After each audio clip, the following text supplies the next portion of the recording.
तो ये है आज हमारा क्वाड्रेटिक इक्वेशन का topic number 2, solution of equation. किसी भी इक्वेशन के जब हम सॉल्व करते हैं तो सॉल्व करने के बाद जो उसका सॉल्यूशन होता है उसमें हमारे पास वेरिएबल्स की वैल्यू निकलती है। उन्हीं वेरिएबल्स की वैल्यू को हम जीरोस के नाम से भी जानते हैं, जो कि हमने चैप्टर नंबर 2 में पढ़ा है। जीरोस चैप्टर नंबर 2 में पढ़ा है। और रूट्स के नाम से भी जानते हैं, जो चैप्टर नंबर 4 में हम पढ़ने वाले हैं। ठीक है, तो मीन्स एक्स की वैल्यू जो आपकी जो सॉल्यूशन, जब हम किसी क्वाड्रेटिक को सपोज करो क्वाड्रेटिक इक्वेशन आपके पास ये A X square plus B X plus C equal to 0, ये आपकी क्वाड्रेटिक जनरल क्वाड्रेटिक इक्वेशन है। जब हम इसको सॉल्व करते हैं मीन्स इसके सॉल्यूशन निकालते हैं, सॉल्व करने से क्या होगा, सॉल्यूशन निकालोगे। सॉल्यूशन निकालते वक्त आपके पास क्या आता है, आपके पास एक्स की वैल्यूज आती है। इन्हीं वैल्यूज को हम अल्फा भी बोलते थे, बीटा भी बोलते थे। अल्फा और बीटा क्या है, आपके जीरोस। तो सेकंड चैप्टर में तो हम जीरोस बोल देते थे, लेकिन यहाँ पर हम बोलेंगे रूट्स। यहाँ पर हम क्या बोलेंगे, roots.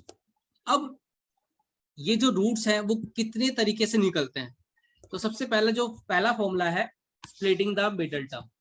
Means splitting the middle term आप ऑलरेडी ये फॉर्मूला लगा चुके हैं चैप्टर नंबर 2 पॉलिनोमियल में, हम ये चीज पढ़ चुके हैं कि कैसे हम मिडल टर्म को स्प्लिट करते हैं और हम उस क्वाड्रेटिक इक्वेशन के फैक्टर करते हैं। फैक्टर निकालने के बाद हम एक्स की वैल्यूज निकालते हैं, जिनको हम जीरोस बोलते थे, अल्फा और बीटा के नाम से।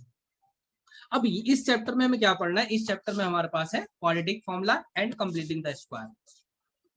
पिछली बार कंप्लीटिंग द स्क्वायर आपका कट हो चुका था क्योंकि डिलीटेड सब्जेक्ट ये टॉपिक में था ये, लेकिन क्वाड्रेटिक फॉर्मूला था। अब क्वाड्रेटिक फॉर्मूला, अब देखो ये कटे या ना कटे आपको पढ़ना तो है ही, तो हम पहले इसे पढ़ेंगे भी। और क्वाड्रेटिक फॉर्मूला हमें हर जगह अप्लाई करना है, हमें स्प्लिटिंग नहीं करना। देखो कुछ अब, लेकिन कुछ क्वेश्चन ऐसे होते हैं जो स्प्लिटिंग से होंगे ही नहीं, लेकिन क्वाड्रेटिक से आपके सारे क्वेश्चन सॉल्व हो जाते हैं। हमें प्रैक्टिस किसकी करनी है, स्प्लिटिंग की हम यहाँ पे कर चुके थे, थोड़ी सी इस बार भी हम स्प्लिटिंग की प्रैक्टिस कर लेंगे। फिर क्वाड्रेटिक फॉर्मूला इसकी प्रैक्टिस करेंगे, फिर completing the square. Completing square में अगर आप केवल 10 इक्वेशन भी कर लोगे तो बहुत है आपके लिए। केवल 10 इक्वेशन आप कर लेना, उतना बहुत है।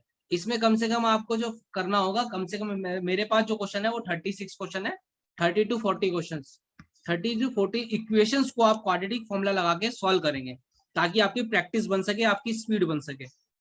देन इसके तो आपने ऑलरेडी किया हुआ है, यही 30-40 क्वेश्चन आप स्प्लिटिंग से कर लेना, और यही 30-40 क्वेश्चन आप क्वाड्रेटिक फॉर्मूले से भी कर लेना, ताकि आपकी प्रैक्टिस दोनों की बने। चैप्टर नंबर 2 में भी आपको अच्छा हो, चैप्टर नंबर 4 भी आपका अच्छा हो जाए।